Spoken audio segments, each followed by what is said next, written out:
Okay, I still got a lot of movies to talk about. Gonna keep going.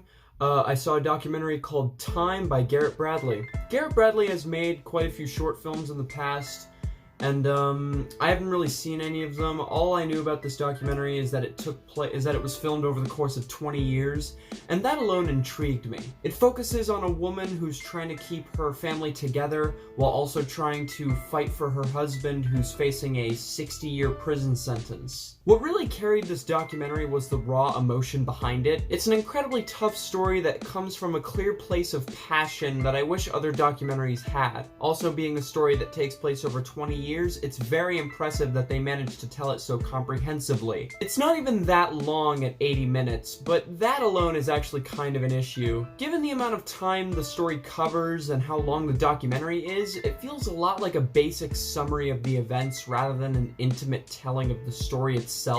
It's also not presented in any unique way. It's competently shot, it's got competent music. It's really not all that unique in terms of presentation. It is a very interesting story, but it wasn't really told in any riveting way, and again, the presentation isn't all that notable. So I'm not exactly on the this is a great movie train, but I am very much on the you should at least check it out kind of train. It's coming out on October 24th on Prime Video, so if this documentary sounds interesting to you, then I'd check it out. I'm gonna go with a 6 out of 10. Next movie I watched was Days.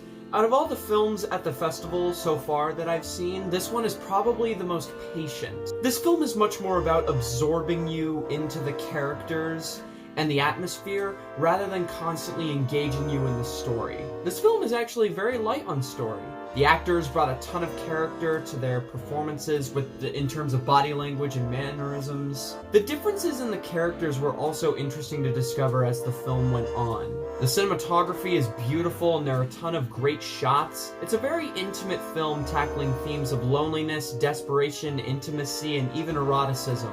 What kept this movie from being fantastic was the pacing in the first half. It was by no means boring, but I can definitely see the more average moviegoer disagreeing. It did feel a little meandering, but I don't see it being as noticeable on a second watch. While I do wish this film had better pacing, it was still a great watch regardless. It had beautiful cinematography, compelling characters, and a wonderful sense of atmosphere. Watching this film made me more excited to check out the director's more well-known films. I even checked out Rebels of the Neon God by the same director, and really did enjoy that. I even thought that some aspects to this film were better than Days. Days, however, was still a pretty great film that I would definitely recommend you check out if you're a sort of someone who really gets a lot out of a film's atmosphere. And I'd go with a very solid 7 on this one. Thank you very much for tuning in. Thank you very much for tuning in as usual. I still got a ton of movies to talk about.